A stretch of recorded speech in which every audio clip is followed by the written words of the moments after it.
Parashat Vayigash, vidéo numéro 3, Shalom Uvracha. La Torah nous raconte que Yaakov Avinu, avant de mourir, il a béni ses enfants et il dit à Yosef, Va'ani natati lecha Shechem echad alachecha, je t'ai donné la ville de Shechem en plus de tes frères, c'est-à-dire que Shechem, que Yosef Hatzadik, la tribu de Joseph, avait hérité de la ville de Shechem en plus de ce qu'il méritait.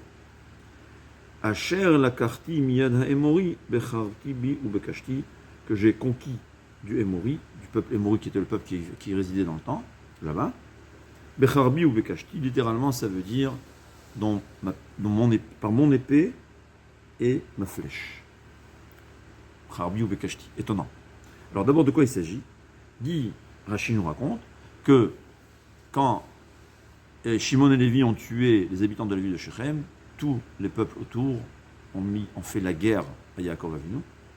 Et Yaakov Avinu, avec ses fils, en fait, ses fils ils ont rendu la guerre, ils ont gagné la guerre, et ils ont conquis la ville de Shechem. Et c'est quoi Becharbi ou Bekashti?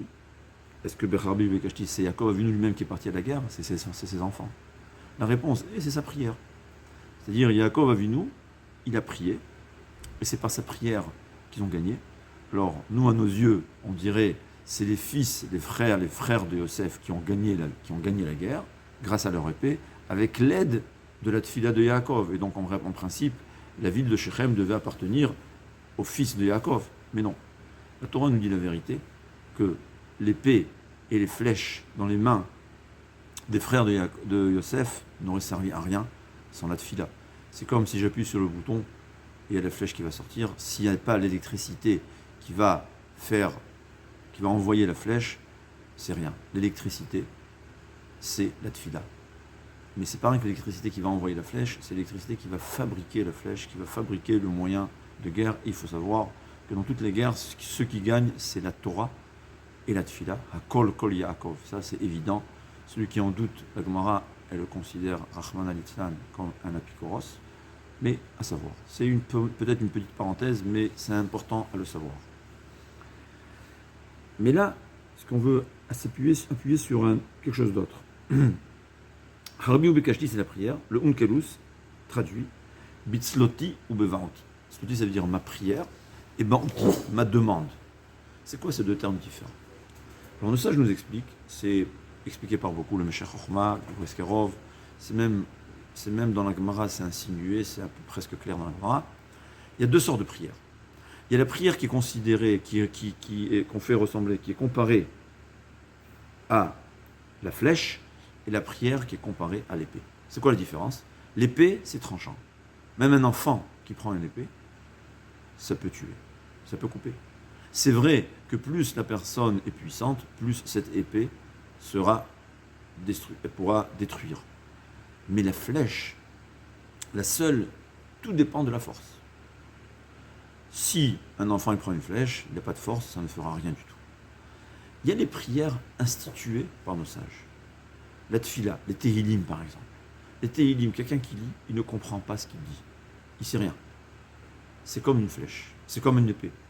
Quoi qu'il en soit, ça aurait des effets, ça va faire énormément. D'ailleurs, les Pirkei Tehilim, on appelle ça les mizmorim. C'est quoi mizmor? Mazmera en hébreu, ça veut dire, c'est un ciseau, c'est quelque chose qui coupe.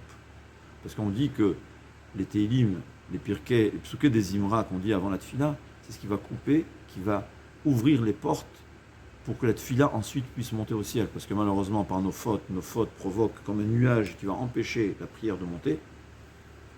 Mais les Pirkei Tehilim, c'est ce qu'ils vont découper, ils vont faire une faille dans les nuages de nos fautes, ils vont permettre à la tfila de monter. Et quoi qu'il en soit, même si un homme ne sait même pas ce qu'il dit, puisqu'il a lu les Tehilim, ça a un effet. Et c'est la même chose pour le Shemona Esrei. C'est la même chose pour toutes les tfilotes que nos sages ont instituées.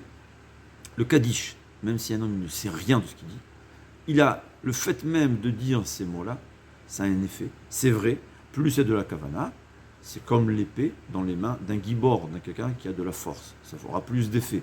Mais même une épée dans la main d'un enfant, ça fera quelque chose.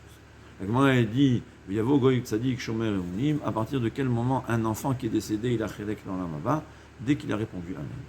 Un enfant qui a 3 ans, qui a répondu Amen, il ne sait pas ce qu'il dit.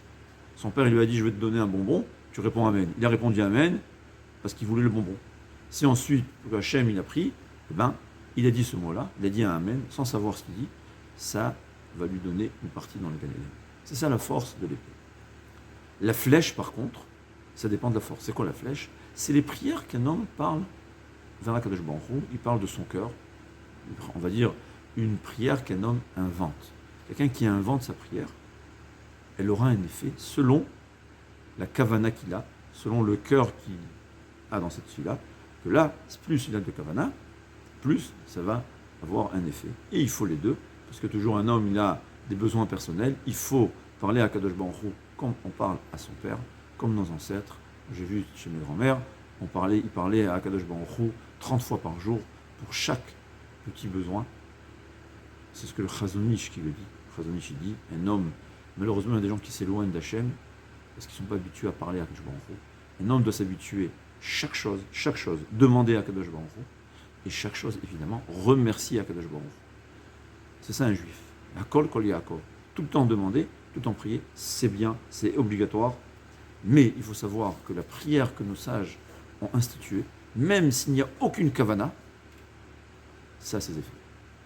Il y a des gens que malheureusement ils se disent sans kavana c'est rien, alors ils se permettent de faire seulement leur propre prière sans les prières instituées par nos sages. Il faut savoir qu'une prière instituée par nos sages a beaucoup plus d'effet que sa prière à lui-même. De plus, c'est la façon du Yetzer Hara de l'empêcher par la suite de faire cette filote. Parce que quand quelqu'un il fait une fila, même les kavana, tôt ou tard dans sa vie, il fera une fila, une shmona esrei, bekavana. Et ça a beaucoup d'importance. Peut-être, pour que ce n'est pas un cours trop long, on va expliquer demain, dans le cours prochain, c'est quoi, comment ça fonctionne une fila bekavana.